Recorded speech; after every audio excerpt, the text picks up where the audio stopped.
The VA is one of the largest and most comprehensive hospital systems, one of the best innovators of new interventions and healthcare systems.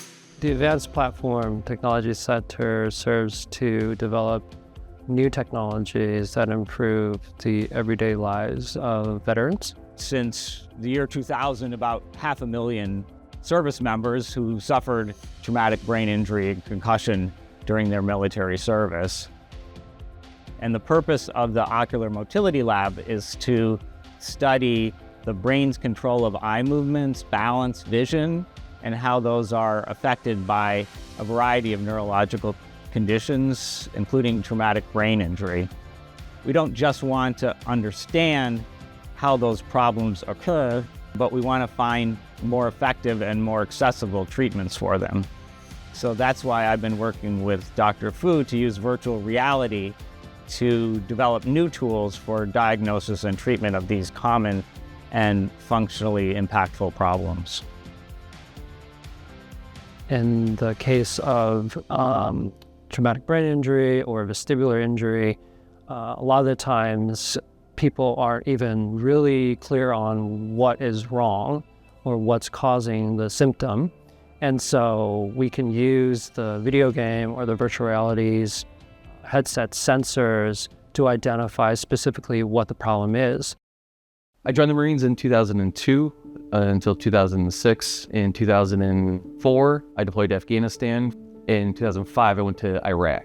There's a couple close calls for me for indirect fire, knock me off my feet kind of thing. Maybe I got my bell rung, maybe my, I got a headache for like 3 days, that kind of stuff. I never thought of it, like as far as like a TBI or something.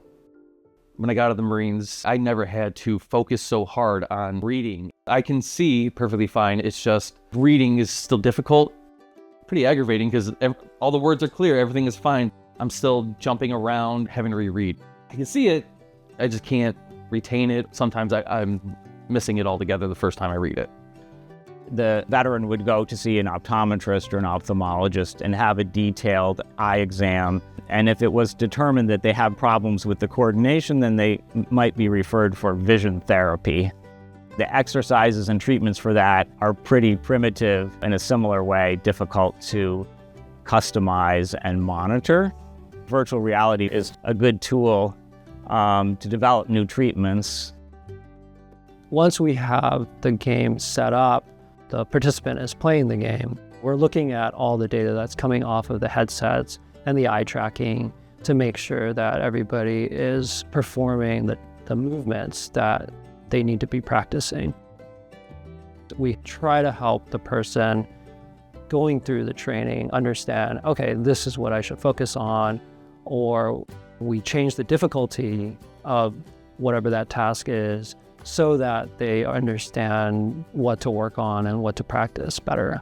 They've done the exercises. The headset has saved all the information about how they've played and how they've done. And then we can use that to understand, how they're doing, how well they did the exercises, whether they're making progress, and kind of tweak the therapy, accordingly. The ultimate goal is to try to do this at home. That's why we're developing these tools in a way that they just require a headset, and then it doesn't even need a computer. It's super simple, but it can still be challenging. For what it was aimed to do, I think it worked very well. I didn't even notice how I was holding my phone at one point, and then I could notice the difference. We say the mission of the VA is to serve the veterans who have served us. Really, the goal is to develop a treatment that's more fun to play, more engaging, more effective, and that can be sort of widely disseminated so more people can take advantage of it.